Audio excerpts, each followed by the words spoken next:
Здравейте! Abnormal подкаст. Продължаваме с гостуването във Варна. Намираме се в YouTube и хубавото е, че тук няма толкова цензура, понеже този епизод ще е малко по-свободен. Ще натиснем повече бодибилдинг частта, грешки, провали, успехи, препарати, хормонален дисбаланс. Освободихме, така как да кажем, лицето на съвестта Слав Славов. Спестихме му да слушат тия работи. И сега си останахме само ние, Георги Киряков, Ники Пенчев, Димитър Христов. И така, докато си говорихме, се получиха доста интересни теми и разговори. Решихме да обсъдим последната подготовка на Георги Киряков за NPC състезанието в Маринела. Хубавото е, че на тази подготовка е изкарал до края с един треньор, или греша? Да. Аз седя на лау. Аз тогава ако съм те готвил последните седмица, там лавата чакай, готвише. говорим подготовката. Това последното беше просто опит. В смисъл, исках да участвам. Бях спрял и диета, и кардио, и тренировки по-сериозни. Просто ходих в залата да се снимам, защото още ми стоеше, нали, формата. И така, нали, с един приятел решихме да пробва да ме обезвъдни. Експеримент. Докъде се получили, докъде не. Явих се пред нашата публика. Бил ли си готов за обезвъдняване? Не, в никакъв случай. Аз предната вечер беше... Значи 4 дни ми беше общо взето подготовката за това състезание. 4 дни? Да. 3 дни разреждах и един ден обезвъдняваш и си готов. С опит за зареждане, нещо такова се получи. Никога не го правите това, мога да кажа. Ако сте прекъснали състезателния сезон, не решавайте, понеже ви държат препаратите, да участвате на още едно състезание. Колко беше под разстоянието между последното състезание? 12-13 дена. Ама ти... Аз до 5-6 ден стоях незабележимо от това, че съм ял. Наистина, просто толкова бях изхабен накрая от Швеция, от състезанията. Аз бях пуснал един клип, направо бях като мъртъв. Нямах тук лице въобще. Ти там успя да вземеш едно Там спечелих и двете състезания. Той единия ден беше регионалното, на другия ден беше проквалификацията. И на двете станах първи. Но на абсолютната, както винаги, не ми се получи. Кой се готви тогава? С Димитър. О. С любимия ми треньор. Стария ми нов треньор. Ние заедно имаме поне 5 подготовки. Имаме доста история, да. Доста история. Още като се почне от 2010-та.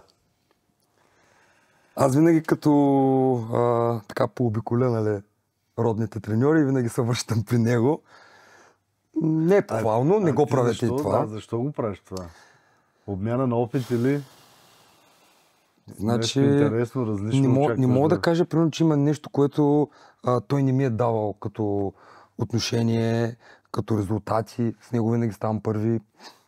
Някаква ментална простотия. Все си мисля, че има нещо, какво да видя, какво ново да науча, или може би някакви методи.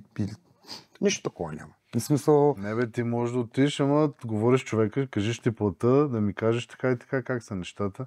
Не е нужно да си губиш времето. Абсолютно, абсолютно. Не, те нещата са едни същи, Динко. Ти много добре знаеш, че тия неща си и ти. Няма някакви магии, не е нещо. Всичко е да са натъмани за съответния човек и да се работи с един човек. И да слушаш само него. И така, ти само се подсмихваш, ама... Сподели някоя издънка тук. Историите на будния син.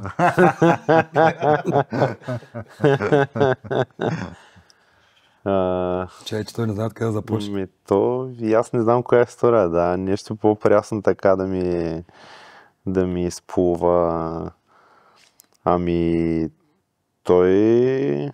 Намираме се във Варна, на булевард 8 Приморски полк 78, където може да намерите фирмения магазин на Фитнес 1, нашите партньори, благодарение на които турнето и обиколката по градовете ни е възможна. Фитнес 1 в град Варна с промокод Abnormal получавате някаква отстъпка за най-любопитните, след като завършите поръчката си, ще разберете каква е тя. И обратно към видеото.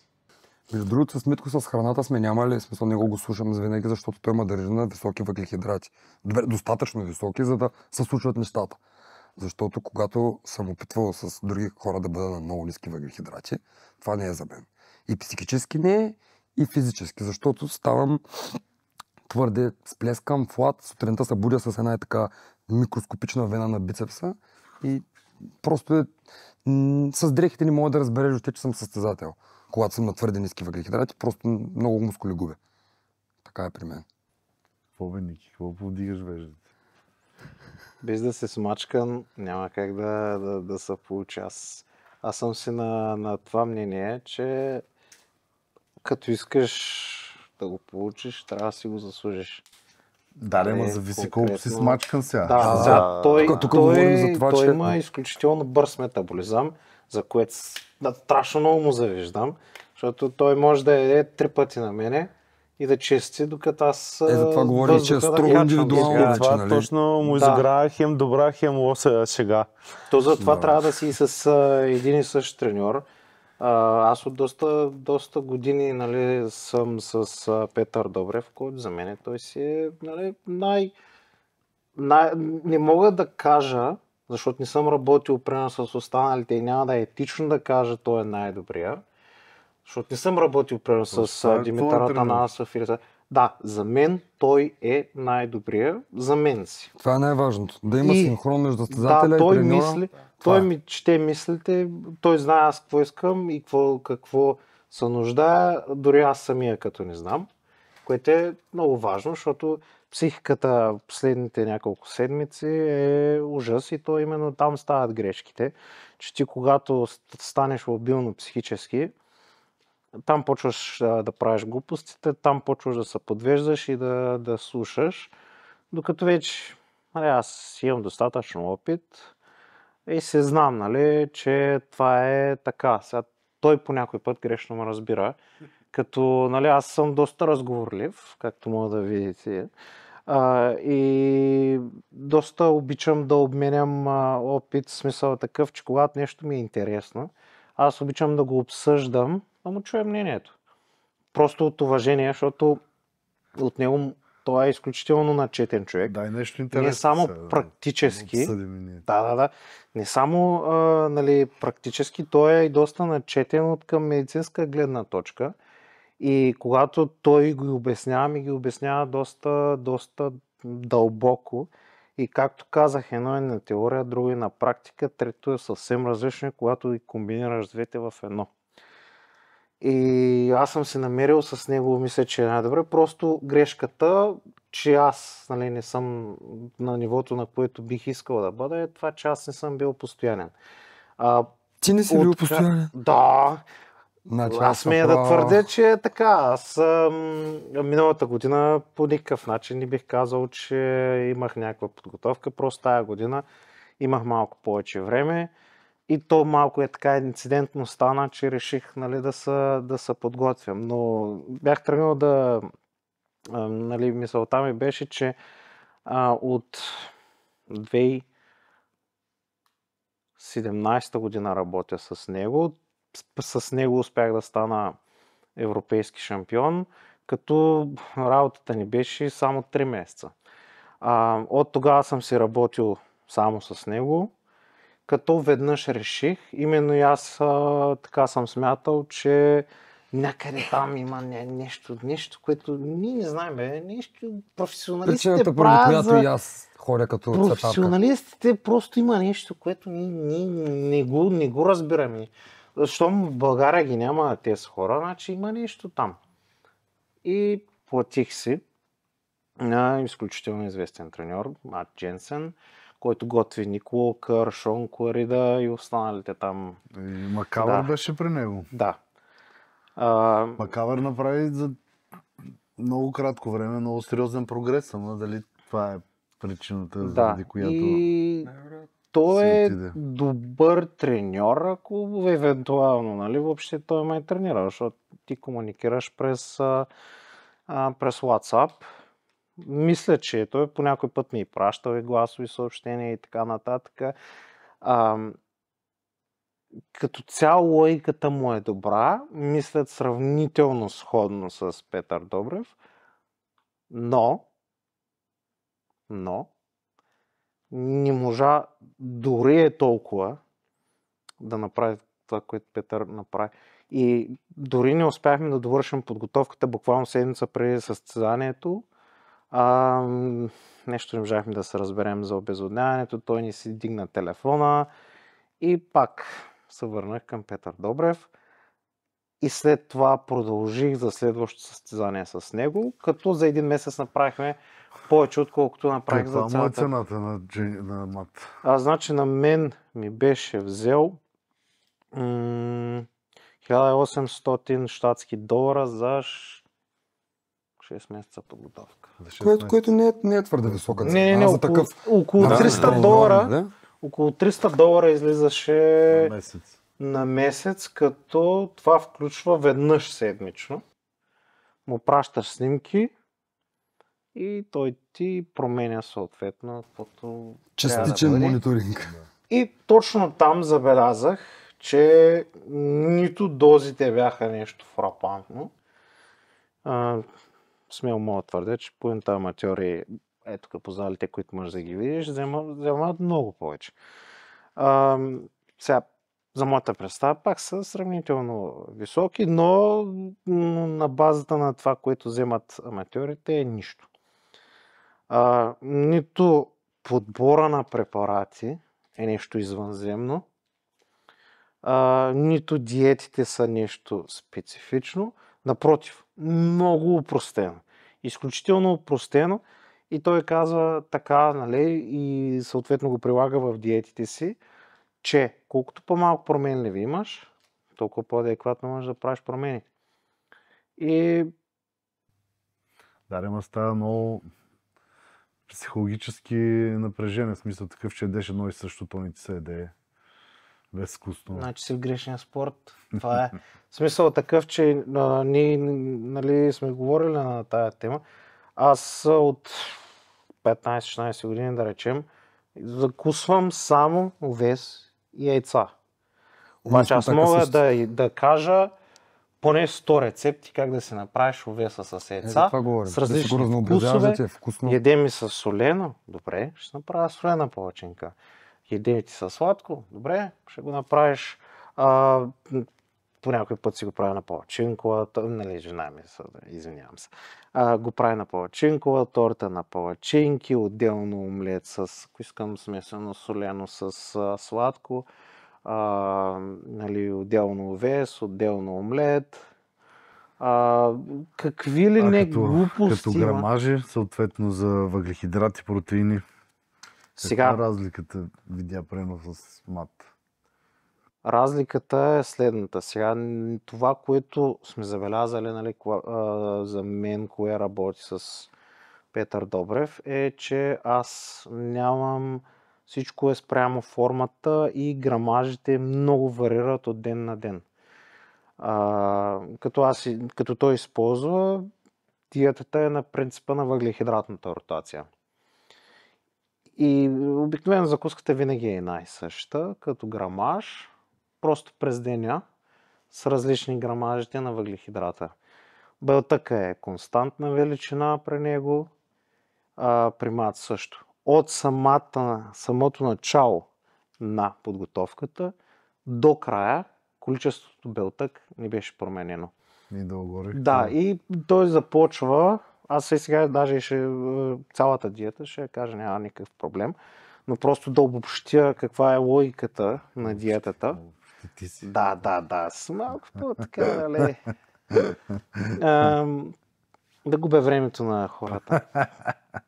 Започва се от висок въглехидрат и не толкова високи мазнини, умерени, и започва да се режи поетапно всяка седмица.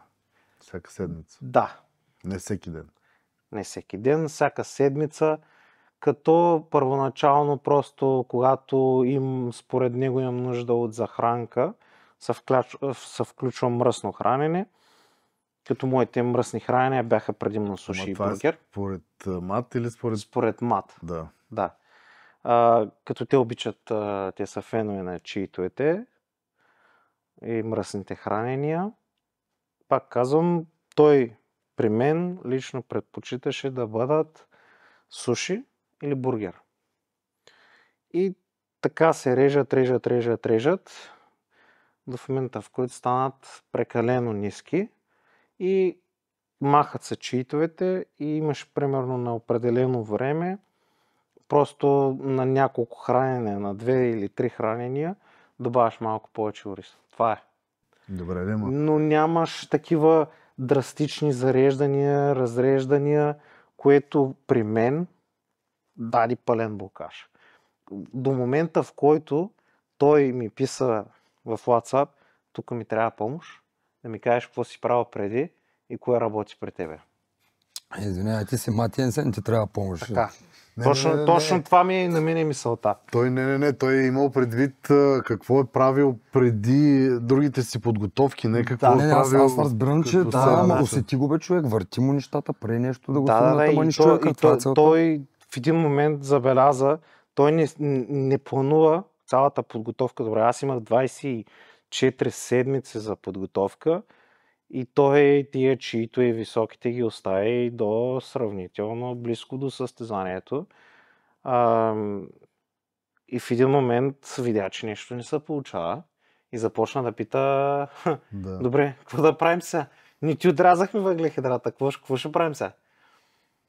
И според мен трябва да има това не е решение много за професионално, но за мен това е и до някаква степен факта, че тия всичките прокоучове имат толкова много клиенти, толкова много работа, че те не могат адекватно, нали, да ти обърнат внимание и всичко се кара по шаблон.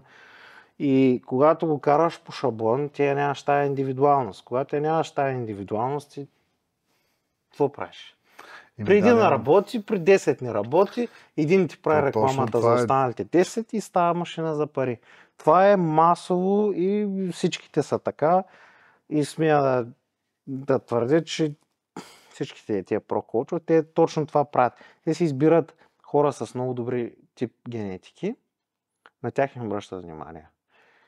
И когато и хората се подлъгват, гледат, да, той е направил това, значи ще е добре. Обаче ти не можеш да обърнеш внимание на 100 човека, примерно, или на 200. И в някои от случаите мислиш, че дадения коуч те готви, но той не те готви. Той е някой, примерно, обучен от него те готви. И така нататък. Да. Като той си обръща внимание на тия, които са му... Да. И ако... Да. И ако, да речем, на теб формата не ти върви, се обръщат и ти казват, иначе нещо не спазваш като хората. Вината е за тебе. Нали? Аз виж, него нали съм го подготвил. Да, то виж сега, ти ако всяка седмица намаляш въглехидратите, то много ти нямаш време да реагираш, защото ти ако тръгнеш от 1000 грама, значи на втората си на 800, на третата на 600, ти нямаш много варианти, нали, Аз си спомням, нали, каква е била цялата логика. Като започнахме, закуската ми беше 2 цели яйца с 170 грама пилешко месо и 120 грама овес и един банан. Оттам нататък са примерно едно хранене с бяла риба 220 грама, 3 хранения с пилешко, едно с телешко, пак по 220 грама и едно с помазна риба. Ориза за деня беше около 300 грама. Това беше максимума суров. Да, като те интересно ги теглят на готов.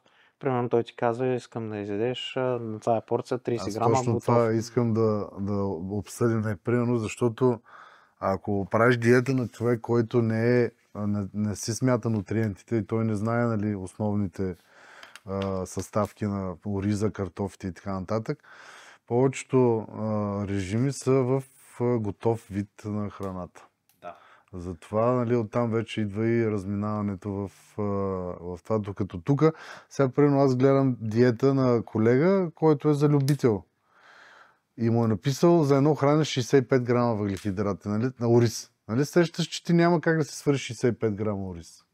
Ти на всяко ядене ще вървиш по 65 грама ориз ли? Това е трудното после, как се го разделиш, ако свариш за няколко пъти. Защото то за това го смяташ на готов вид. В 100 грама варен ориз има 300 грама въглехидрат. 30 грама въглехидрат. Добре, ама нали всеки слага различно вода? Ето това оттам е на вече разминаването. Да. Аз имам друга логика. Тук смятам, че има... Нали, за мен е важно, нека да речем, днеска трябва да изядеш 300 ориз. Сваряваш си 300 ориз и си го разделяш на... Така, дали ще изядеш на хранене 2 или 5 грама повече, отколкото но това на хранене са тук професионалните състезатели. Ти най-лесно, нали, на един професионален състезател ще му кажеш: днеска имаш 600 грама прено чист въглехидрат да изядеш. Имаш 600 грама протеин или 400 грама. И той знае вече... Сутринта обеса толкова да сложи и после той ориза като е наясно, като знае в кое колко има като процентно съотношение, той ще ги изчисли, ще си ги направи. Но обикновеният човек няма как да го направи това. Да, защо трябва да си усложняват живота, нали? Аз затова това нещо дава до някаква степен нали, отчетност за калориите. Обаче калориите за какво се... Количество храна. Не трябва да се изяде толкова. Това е много лесен спорт, който може, нали, пак говорим за аматьори, който го правим изключително труден. За да печелим пари, сигурно. Да, аз казвам, топлата вода е открита много отдавна. Няма какво да го усложняваме и да го мислим наново. По-любопитните от вас могат да посетят сайта tribals-bulgarian.com и да разгледат пълната гама от продуктите, разработени от господин Савчев. Количеството храна е достатъчен индикатор. Ти не трябва да си математик, не трябва да смяташ калории до такава степен. Затова количеството храна е съвсем достатъчен ориентир. По мое мнение, пак казвам, всеки има различно мнение. Достатъчно добър ориентир, как може... Ти като виждаш огледалото и кантара, примерно, това ти е... Да, обаче повечето хора съм забелязал, че са супер вглъбени в калории и си мислят, че това е най-важното. Говорят са по-обикновено трениращите. Съгласен съм.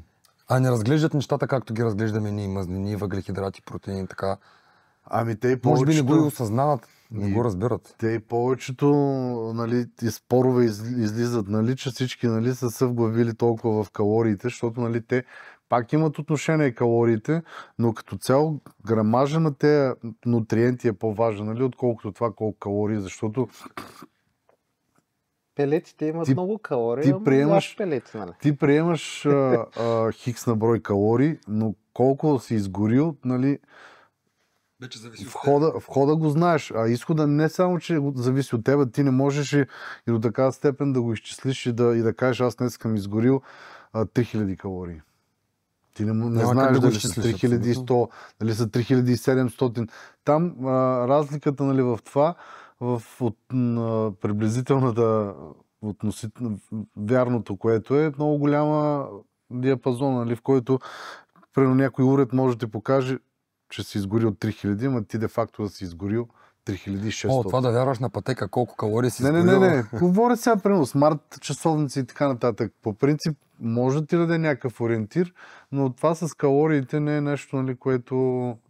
трябва да бъде вземано толкова на сериозно. Аз така мисля. Ето един практически пример, където по-рано говорихме. Той, да речем, еде много храна. Много храна значи много калории. И пак за по-лесна асимилация от хората, които не са професионалисти, да речем 4000 калории еде той, чисти. Аз ям 2000, качвам. Абсолютно.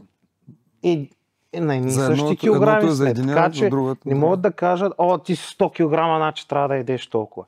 Няма как просто. То е съвсем индивидуално И затова, нали, аз въобще калориите не ги смятам като добър индикатор, какво трябва да се случи. Както Добри Делев беше казал в един негов пост във Фейсбука, ето, нали, беше качил една снимка на пелети, дървени пелети, че имат еди колко си калории. Да, ама ти като изядеш тези пелети, това означава ли, че ще качиш толкова То е най-лесният калорията пример. е мерна единица за енергия. Та обаче как? Нали, тялото е много по-сложен механизъм, отколкото нали, как работи просто огъня или как работи термодинамиката.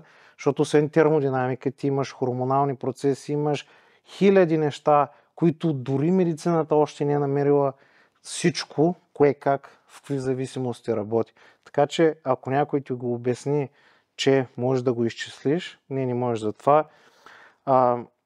Калориите, може би, нали, са индикатор, когато искаш да гледаш килограмите как вървят.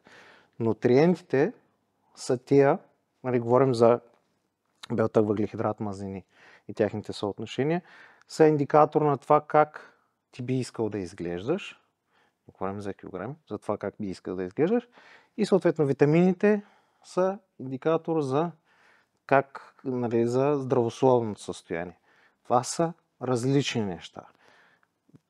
Да, калориите, за всички знаем принципите на термодинамиката, че повече изгорени, когато изгориш повече калории, съответно ще загубиш повече тегло. Обаче какво тегло ще изгориш, никой не знае. Дали ще е мускул, дали ще е той, което си приел въглехидрата, дали ще е мазнина.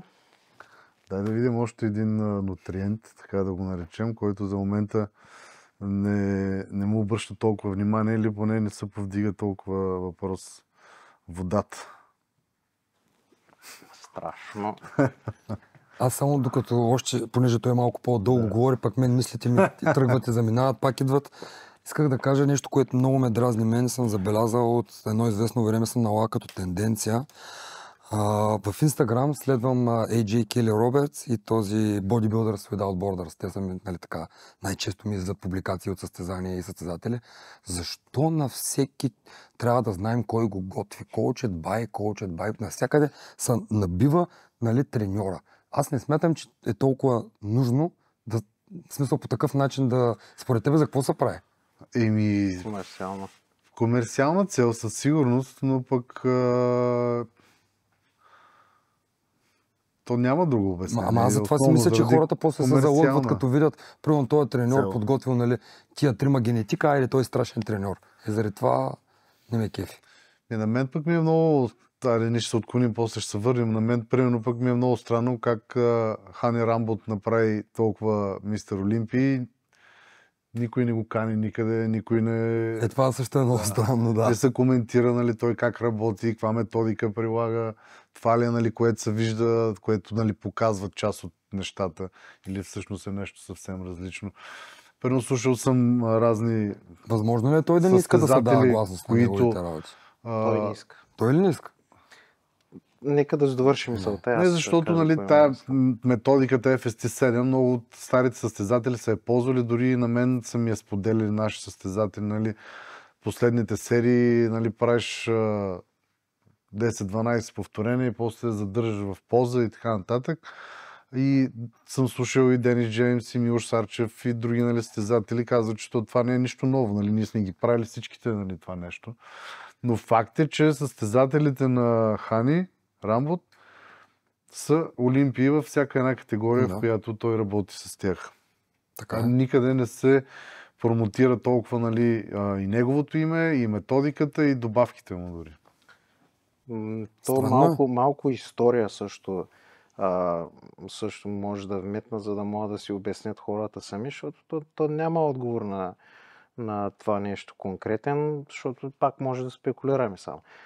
Когато аз съм слушал негови интервюта и когато той е готвил и по-скоро помагал да се готви Рони Колман, нали, той е работил в неговия лагер и така нататък. Той е вземал, нали, методики от Чад Никълс и разни други. И той сам за себе си изградил някакъв опит, някаква техника. Сега, той, че трябва по някакъв начин да си го промотира, неговия начин на тренировка. Тоест, според мен просто го е взел това нещо и го е брандирал FST7. И това е, нали, негов си патент, това си е за него. Защото той по един или друг начин, той трябва да измисли нещо да комерциализира, за да може и той да го открои. Но той излезе умен човек, направи си съответно собствен бранд за добавки и аз какво виждам като тенденция, понеже Андрей Делу, той е от Лондон. Аз съм тренирал с него, той е изключително мълчалив бурсук. Но това, което аз съм видял, пак от него и съм чул от хора около него, е, че самия Хани Рама, той не иска да споделя много какво се случва и на самите състезатели. Явно има такива клаузи с договори или с така нататък, че те не могат да споделят много.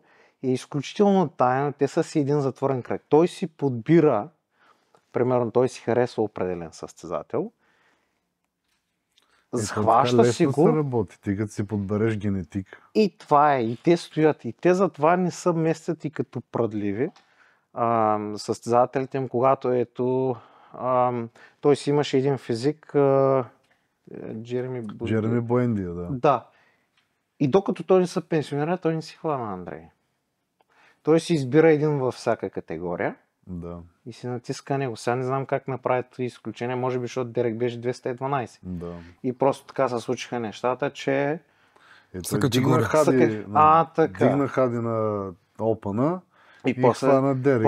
Просто станаха обстоятелствата. Но той си подбира, нали, примерно, той го наблюдава определено време, този човек, избира си го и инвестира в него. Аз пак, доколкото съм чувал, той им помага финансово, като те се облагат с това, нали, да рекламират неговия бранд.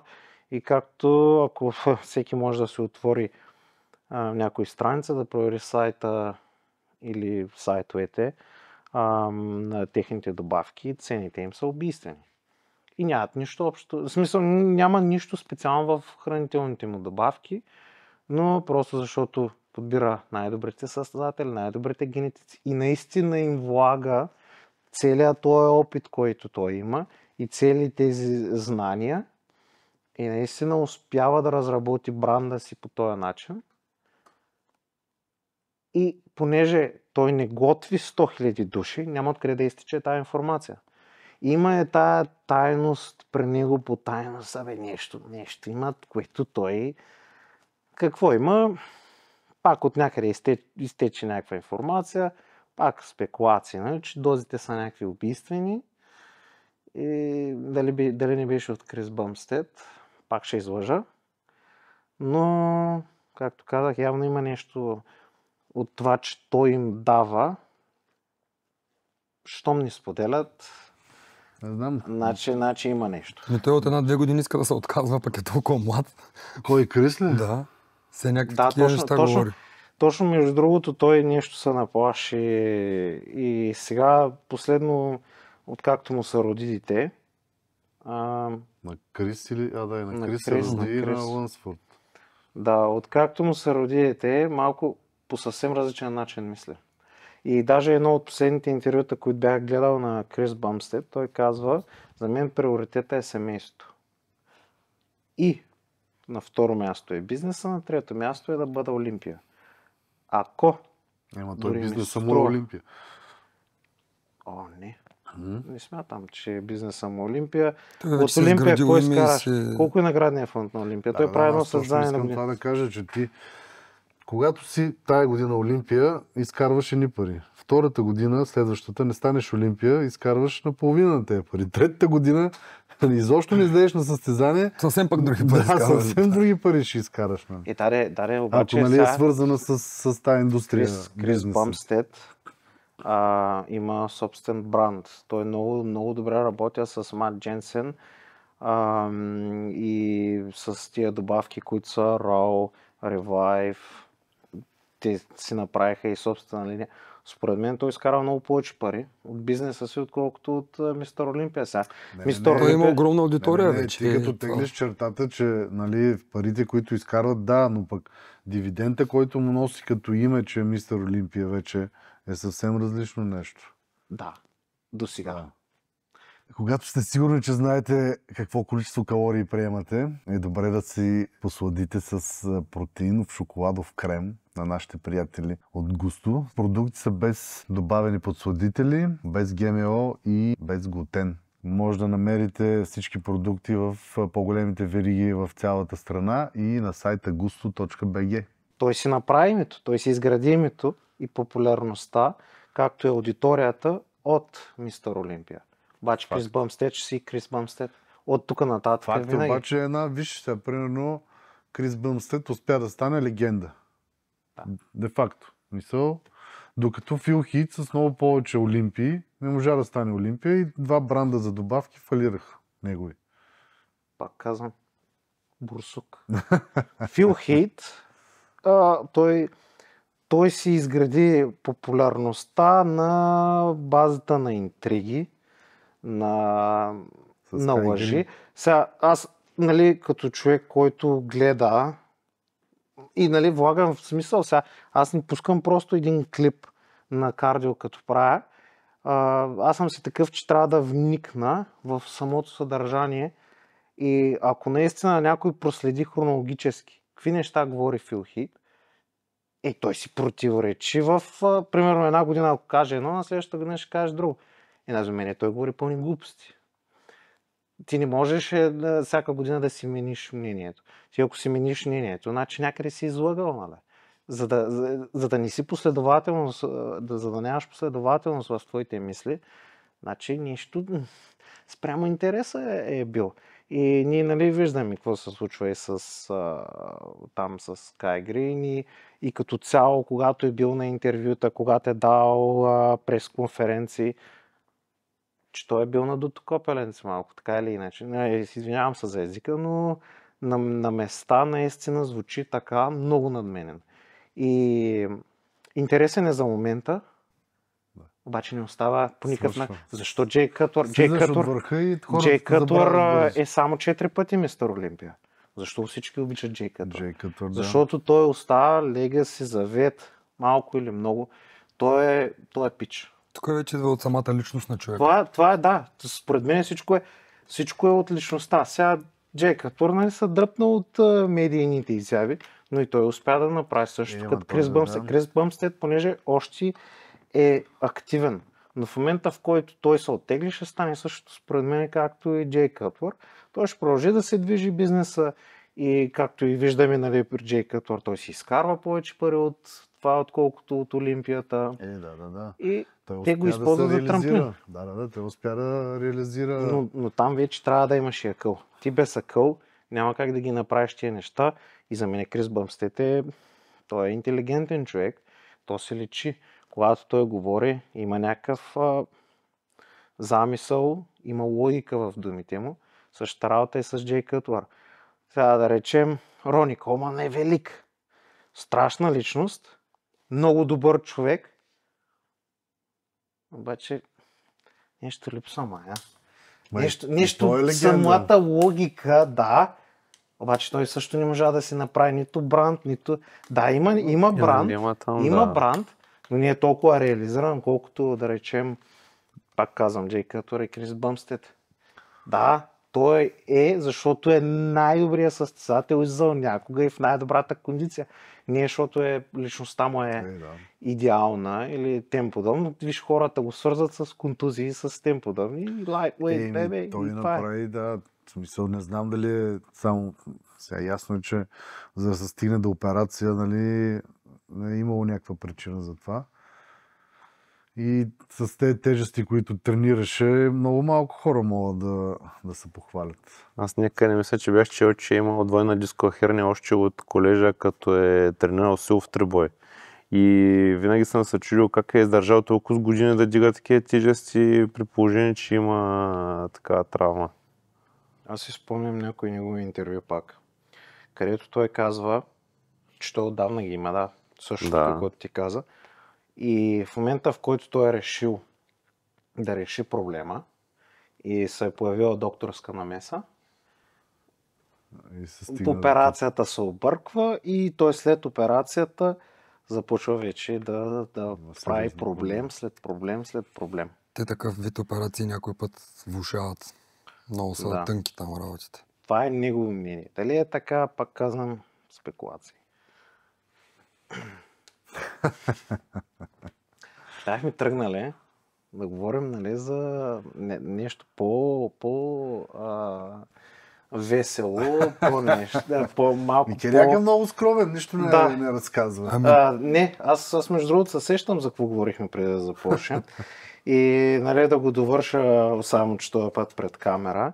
Нещо, което е изключително интересно, за което изключително малко информация има. Обаче смятам, че ще бъде от полза на хора, които тренират, хора, които се занимават професионално. Говоря за хормоналните промени, които настъпват за бъдещи бащи. Бъдещи. Ако Колко бъдещи сега? Бъдещи след няколко месеца или бъдещи след няколко години? Защото Да, тук има важно много уточнение. важно. Значи аз от личен опит искам да го споделя. Добре, че не каза за бъдещи майки, защото вече ще да се объркам съвсем. Трудно се следи моята мисъл, наистина признавам си го. Ако Сподели сега за бъдещите татковци, как се чувствали като майки, примерно. Най-правилно казано. Моя опит какъв беше? Петя беше, нали, Петя се казва жена ми, беше бременна, като аз изкарах нейните симптоми. И затова си имало... Аз бях... Да, ти ако не си пуснал и лактация, направо не знам. Беше ли се проверил? Си имал така протеинче, нали? Има страшни промени, където много... Нали, аз до тогава не знаех за тия промени. Гадене, повръщане, разширени вени. Не, за гадене и повръщане... Констипация. Но констипацията, качването на тегло, депресиите... Повръщането. Повръщането, не би го казал. Вкусовите предпочитания дори, да го наречем. Имаше определено такива промени. И аз много време се чудих какво се случва с мене. Дори, нали, се стига до загуба на либидо. Аз не вземам абсолютно нищо. Аз исках да се готвя още миналата година за състезание. И вървях изключително добре. До момента, в който тя забременя. И викам, Ники, това трябва да се повтори втори път, за да сме сигурни, че има връзка. Да, Защото от първи път може да е съвпадение, но вече втори, трети, това вече сигурно си има връзка. То за това, нали, го повдигнахме като тема, защото той, нали, също е баща, минало е през това, може да сподели и неговия опит. Със сигурност мъжете трябва да бъдем много съпричастни на жените, когато са бременни, да си го изживяваме като тях. Ще спечели червени точки, като се пребере. Как? Това е целта. Не казвам, че съм бил достатъчно, опитал съм, трябва още. Жените имат нужда да го виждат. Трябва да са на втори опит, за да вече затвърдим. При втория път може да е по-добре. Добре, всички викат те от тези стероиди щаните импотентни. Какво става сега? Всички той, имат Жорчо, деца. може да разказва доста за промените от хормоналните промени. Хормоналните Да. промени при мен много сериозно идват, защото се случва, примерно, да речем, подготвям се за състезание и след това решавам, че просто ставам нормален човек. Как така ги решаваш? Просто не искам да тренирам, искам да ям сандвиче, не искам да правя терапия и почвам да пия бири и да лежа. И много лошо става тогава с хормоните, защото спада е много тежък. Депресивните състояния са доста силни. Просто наблягаш на алкохола. Ами аз така правя.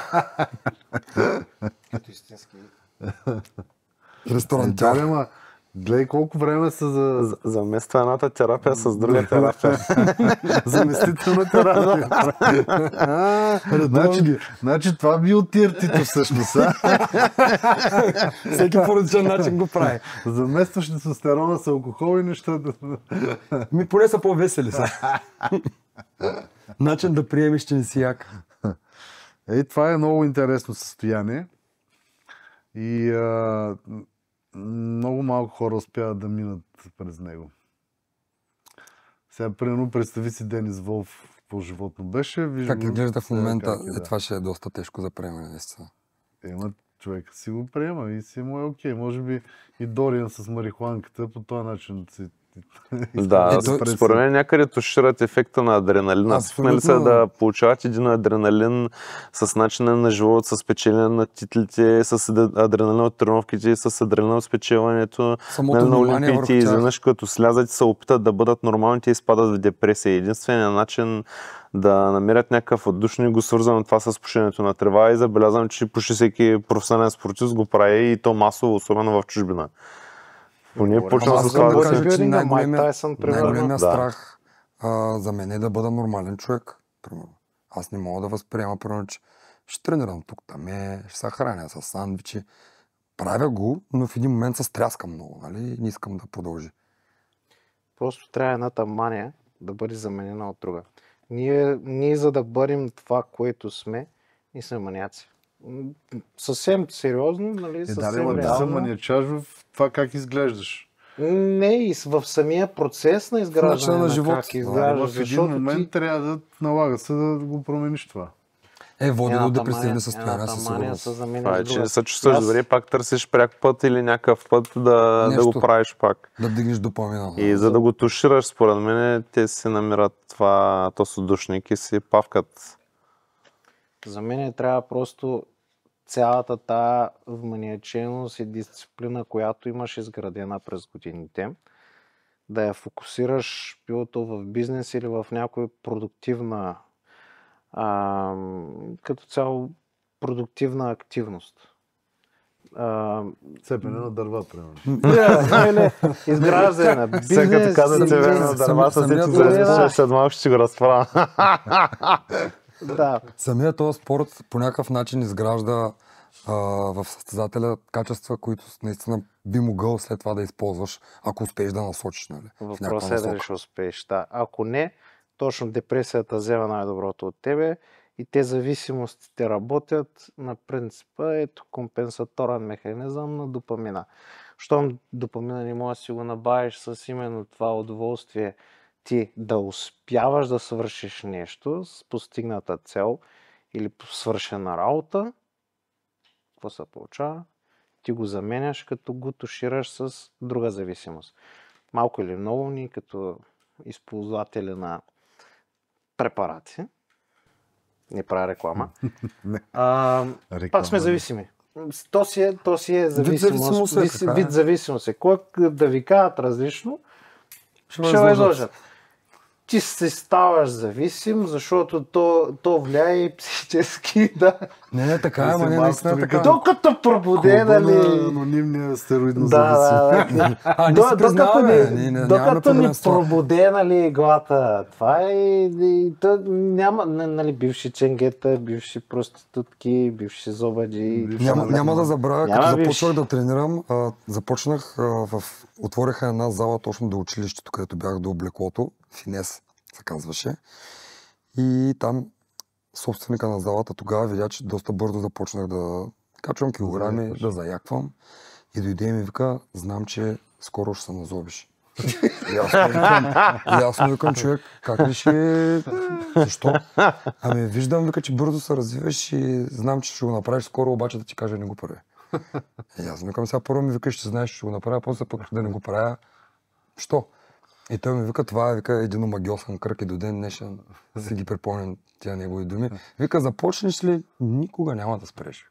Ще се зобиш, докато си умреш. Така. Значи ние искаме да кажем, че това е нормално. Тук пък има и друга теория, че това, че зобиш пък, води до скъсяване на живота. И повечето хора, нали, масово е прието, нали, това, че стероидите предизвикват ранна смърт. Добре, ама тук вече става въпрос за дозировка по някакъв начин, според мен. Все пак това са лекарства. Да пак гледаме точно обратните случаи с това TRT сред звездите в Америка, аз лично имам човек, който тренирам, който си използва хормоналните тестосторонни записания. Значи, ако го сравня баща ми и него, значи си едно да сравня младеж с дядо. Един човек си води абсолютно нормален начин на живот, който си водя и аз.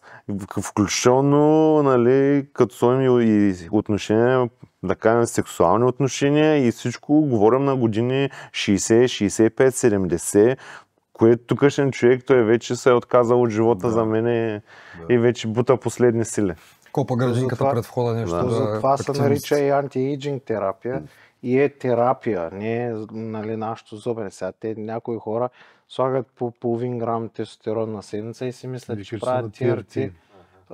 Заедно с... какво беше това? Наварчи малко с това. Да, наварчи. То е задължително. И хормони. Прима. Тя също, тя не са брои, тя няма странични ефекти. И друго много интересно, понеже почнем да се говорим за препарати, как обикновеният трениращ винаги иска да направи първи цикъл с хапове. Винаги ми е било много чудно. Защо си мисля, че това работи повече? Инжекцията е доста по-болезнена, да го кажем. Ти ангажираща, трябва да ходиш някъде медицинско лице, да търсиш, да му даваш обяснение, що е ползваш. Обаче не си ли съгласен, че ефектът от едното и от другото е различен? Ако малко се заинтересуваш и прочетеш, примерно. Не, то зависи първо какви са му целите, защото, нали, той ако просто иска да дигне тонуса и да се чувства добре, да тренира, някакви... Това според тебе ще стане ли примерно с малко стромбичка да вдигне тонуса, да се харесва и да изглежда добре? Дай да си говорим реално. Що не си ли бил свидетел на летните културисти? Те не са на 3 стромби. Не са на 3 стромби. Да, но ако си, нали, примерно имаш точно за цел да се чувстваш добре... Да изкараш горна преса. Горна преса. Това момента стане с 3 стромби. Зависи, ако си стриктен с храненето и с тренировките, според мен е напълно възможно да се случи. Зависи, нали, от какво изходно ниво тръгваш, но ако, нали, ти си наясно със себе си, че за да постигнеш нещо, трябва да промениш начина си на живот и на хранене най-вече, ти ще го постигнеш обаче, това нещо и без тези 3 стромби. Нали? Абсолютно, но мисълта ми е, че те си мислят, че като изпият 3 стромби и прескочат всичките тези неща, които ти каза, ще стане, няма стане. Те просто не са запознати, като не знаят. Сега ти си ги минал всичките работи, имаш опит и можеш да кажеш, ама той не. И те четат в интернет, каквото пише, там пише чудеса. Там чудеса пише. То пак зависи и от самия ползвател. Сега, тук говорим за изборите, които правят и, нали, за хора, които го избират като терапия. И сега, нали, казват, че като вземаш зоб, ще умреш по-бързо. Дарено, ти когато вземаш, ти малко или много, особено ако е човек на възраст, който има 2 грама мозък в главата си, той прави избор и саможертви от определени неща. И сега един избор компенсира другия. Когато той вземе, да речем, малко зоб, той се отказва от алкохола, което пък е нали, по-лоше. Друго, което прави по-адекватни избори с храната. Това пък от своя страна води пък до други плюсове. Спира да води този застоял начин на живот, което пък води до още плюсове. И така вредата от малко препарати не е толкова голяма. Абсолютно. Не е въобще голяма, защото изборите, които той кара с мотивацията ти да направиш, са много по-благородни и благоприятни, отколкото това, което ти би направил в ежедневието. Така или иначе. Храна, чаша вино, нали, мазната свинска пържола. И дозата прави отровата. Тя, ако изпиеш прекалено много вода, която ти не можеш да освиш и водата ще те убие. Всичко е до дозата. Дозата прави отровата, както казах. И ти когато вземаш нещо адекватно, другия проблем според мен е, понеже повечето неща са underground, трябва да се заложи на нещо качествено. И фаловете стават, когато се взема от кварталния. Аз в Великобритания, извинявай пак, че те прекъснах, съм виждал определен човек, който е наш общ познат, и тук градски, който си бърка стероидите на маса като тази, тремболонг по-конкретно, докато кучето е така прави обиколка. Това е стерилна... Около масата. И ти това нещо ще го дадеш на някой с чиста съвест, ще му го дадеш така. И ще му стане такъв абцес на газа. И ще го инжектира не за стафилококови инфекции, за инфекции, които са непознати сигурно на човечеството горе. И ти няма как да ни получиш и увреждане или тем подобни, или да ни дигнеш чернодробни. Да, това са рисковете, но пък има и другата страна. Пускат една марка, която е топ качество. 1-2 години, даже и по-малко, топ качество. И след това най-големият пример с това беше Алфа Фарма на времето. Помниш ли? Да, нали, те хората продължават да си купуват, то няма нищо вътре. Ама те, защото са го чували преди, че е било вече, нали, търговската част. И нали, все пак това е underground, той няма контрол. И много често, нали, те ти пускат прено изследване, ама това изследване ти не знаеш на коя партида. Или то е на една партида, ама тая партида, която ще дойде в тебе, ти не знаеш коя е. Много честа практика. Пускаш нещо хубаво и после го правиш наполовина. Не, и другото, което е, пак няма да споменавам имена, защото не е професионално да го правя. Като продават нещо, казват за тебе или за някой друг? Това има много такива имена. Значи за тебе това не, аз се сещам, нали, конкретно едно име, което ми го казва това нещо сега, нали. Има и още друго нещо, това е цена само за тебе. Само за тебе, да. Като чуеш цена само за тебе, значи така ти го... Така завишена, че... За водата щяхме да си говорим, ама дай първо ми така да кажа за това с дървата. С дървата ли? Сещам се за един случай, готвихме се за Младежи 2007 с Симеон Аначков, с едно момче, той състезаваше тежка, да. Един от най-яките младежи. И започваме подготовка и някъде в разгара се велито на остава, Велислав Велев тренуване, на остава на 0 въглехидрати. Изкарам един ден, втори ден, трети ден, една седмица, 10 дена, става много тегаво. И вече на 14 ден се чувам с Симо и вика, човек, толкова бях поудял, вече не знаех къде се намирам, вика, слязах да цепя дърва, вика, 2 пъти ударих, вика, човек и припаднах, вика. Викам, че откъде извади тази сила, викам, аз пак викам последното нещо, вика, не можах, вика, нервите ми не издържаха, вика, трябваше нещо да направя, вика, вече направо откачам, вика, след 2 пъти цепнах, вика, и направо нокаута. Това винаги ми е било най-гадното, когато трябва да съм много разреден. Примерно последните 2-3 седмици нещо трябва да свърша. Майко... Ма нещо важно, нали? Много важно. Просто наистина... Да отидеш примерно да си пуснеш документи за нова шофьорска книжка. И да има опашка. Представяш ли? И някой да яде. Докато чака. И яде вафли, примерно, и пие кафенце и количка. Така. И да ти предлагат на една. Да. Ама това едно нищо няма ти стария. Да, любимото ми е... Само си кусни, бе. Да ви кажа ли кое е най-гадното нещо за културиста? Я гледай какви телевизори, бе. И кафемашини. И хладилници. Фурни. Котлони. Тегане. Светленки. Още ли си разбрал къде съм? Техномикс. За Симеонско шосе 74. Експресни доставки. От вчера за днес. Къде го има това? Айде, заповядайте. Някой да му еде от храната. Това е... Това е невъзможно. Жо и храна не дели. Това е много гадно. С жена ми сме имали много пререкания по тази тема, защото тя наистина може да иска да си вземе малко. Но То за мен ми е малко, бе. То не ми стига. Винаги твоето е по-вкусно. Да. Проблема е, че при тебе всичко е под грамаж. Ма тя не го осъзнава по този начин, че ще ми вземе 10 грама ориз. Ама аз за мен 10 грама ориз. Знаеш какво това ми е 3 крачки повече. 10 грама ориз е една единица инсулин. Както искаш ги смяш. Така е. Обаче е гадно сега, примерно, нали, когато имаш дете и то сега. Да. Е, така стои, те гледа. Нали съм дал. Да. Малко, ама съм дал. Дайте да поговорим за водата. Че едно време правихме някакви неща с едни дестилирани води. И през това там има много опит, може да каже. С дестилирана вода, да. В началото така ги правихме обезонята. Имаше един период, в който не пиехме, имахме един период, в който беше с дестилирана вода. Тази дестилирана вода, защото няма никаква сол в нея, Да, защото куша абсолютно никакви минерали и не се задържа. И смея да твърдя, че имало случаи 2009 година се готвих за едно състезание в Украйна.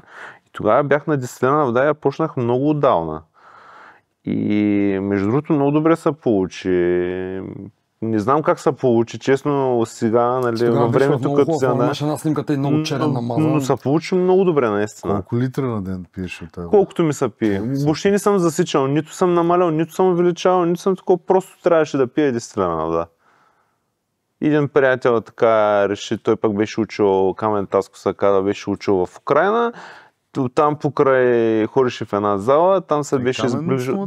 Да, точно така. Той се беше сближил там с разни културисти и това. Някакъв опит беше такова. Изподели по Балканите и по това много се ползваше дестилираната вода. Да, но се ползваше, да.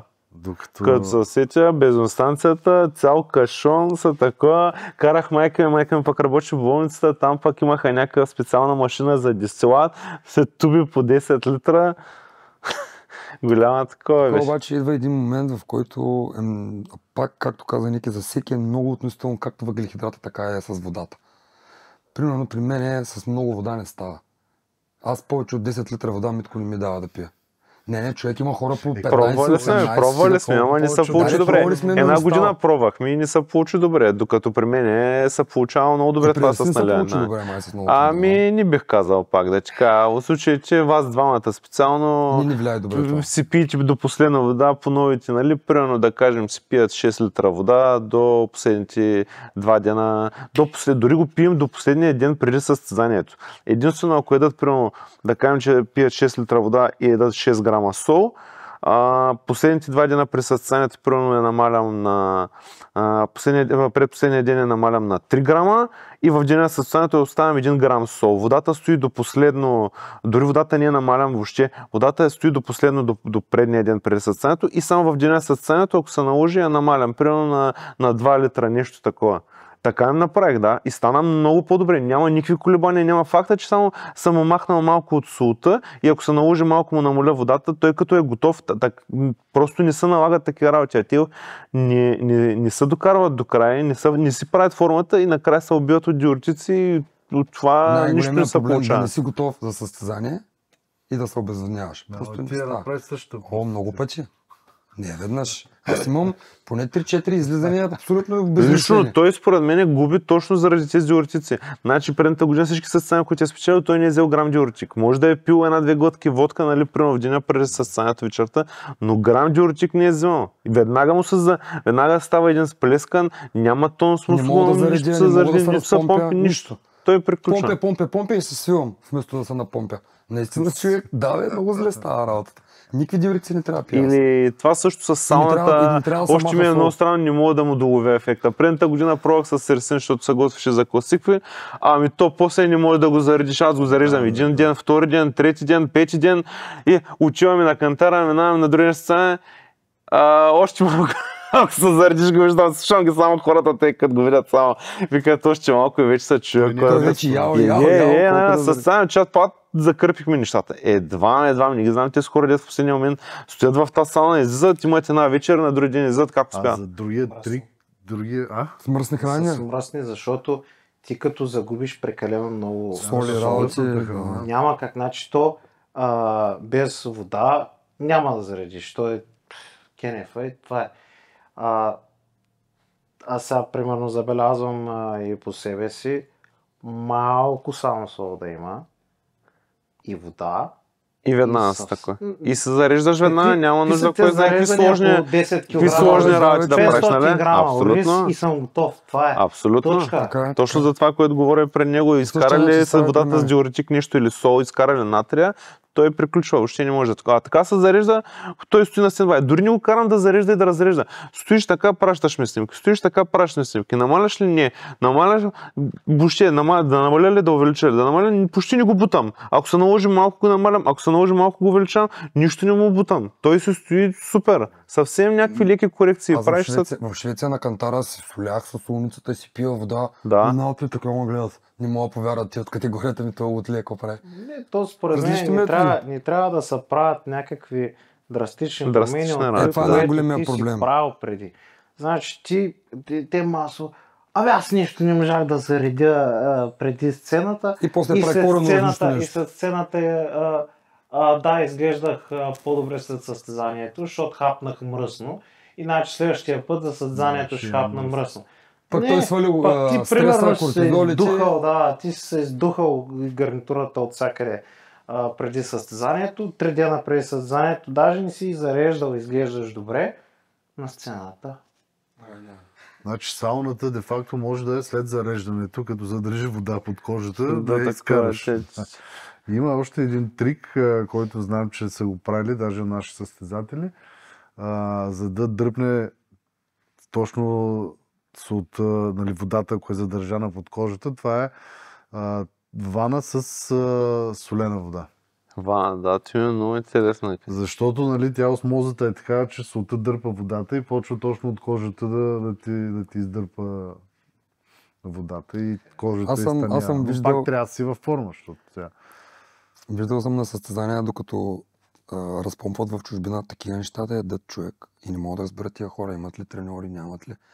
В Швеция зад сцената имаше все едно си на някакъв банкет човек.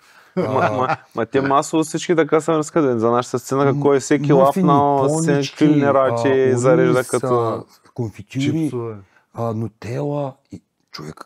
Състезателя помпи, отива и взема нутела на розовката. И аз ли го гледам. И аз те тук ги гледам странно, и аз се чуя какво става. Още една розовка, още една нутела и сега малко му изчезна пресата човек. То тук, защото ние... За един час те си правят... Тук масово момчета, ти явно така са разбрали да заредим и всеки пердаши вафли, шоколади, понички с шоколади са, с тъчено масло са мажат, с не знам си вкуса. Аз викам, тези хора, ако ще правят цена сцена... Всичко е проблема за очакването за някакъв вау ефект и промяна в последния час. Няма. Те хората, точно е това казвам, когато кортизола падне, след състезание, той са съвсем различни обстоятелства. Ние тук вече с калориите, къде е математиката с калориите? Калории, ти кога, един прост експеримент може да се направи всеки. Когато задръстиш храносмилателната система, какво ще се случи? Наяш са, дори с чиста храна. Просто да стомаха да ти стане като плондер, ще дръпнеш. Искаш, не искаш, ще дръпнеш. Няма как. Дори да е без сол, без каквото и да било. Ти вкарваш, самото натъпкване, значи ти вкарваш храна, която дълго време е непозната за тялото ти. Ти си забрал да усвояваш такава храна. Храносмилателните ензими, те работят така. Ти, примерно... еднотипната храна. Да, еднотипната храна. Ти свикваш на определен тип храна, даваш нещо, което е... определено количество, което се отделя. И определено количество, което се отделя. Точно така, много добро пояснение. И ти в един момент му даваш някакви такива неща и то си е стрес. И ти допълнително имаш стрес. Аз сега дали съм добрял, дали напомпих лъха. И ти стрес. И какво става? Манджа с грози. Да, пише на водка, уж стреса да падне да му... Не на бутилка, как сме правили шоуто отзаде, но всяка една рязка промяна, всяко едно нещо ново за тялото е стрес. Било то добър, било то лош, но в случая ти му даваш нещо, което естествено, то е рафинирано, то е преработено, то е непознато. Ти свикваш на най-базовите неща, на най-изчистените варианти. За какво ти сега? Ако цяла подготовка с някои глисти, цяла подготовка си ял бургери, ми да, нали, тогава да. Но защо трябва да правиш промени на нещо, което работи? Защо трябва да го промениш? Единственият човек, който ми е казал, че го прави това и наистина мисля, че му се е получавал, е Тошко Тодоров. Той ми е казал, че 2 дена преди състезание почва да яде каквото си иска, по колкото си иска. Сега дали е така, дали не е така, така ми е казал. Чакай сега, едно време... Те стари кримки... едно време, нали, кондициите не са такива. И Чичо ти Панчо се качва в автобуса с луканката и с бирата. И Викаш подобно, а? Аз 2013 година, да, мисля, че тогава беше, излизах на едно състезание във Варна. Не знам дали си ме спомняш. Тогава... 2013-та? Да. 2013 момчу напред, 2012-та. 2012-та. 2012-та ли беше момчу? Не, или Варна беше, или Бургас. Може и да е било 2013-та беше момчу в летния театър. Как 2013-та? Не, 2012-та, 2012-та беше. Да. 2013-та година е било. И аз не съм пазил нито един ден диета. Обаче исках просто активността там за спортния клуб да си тиче, да си върви. И излязах така на състезание. Без нито един ден да съм пазил диета, без да съм зъбил, без абсолютно нищо. Просто от тя.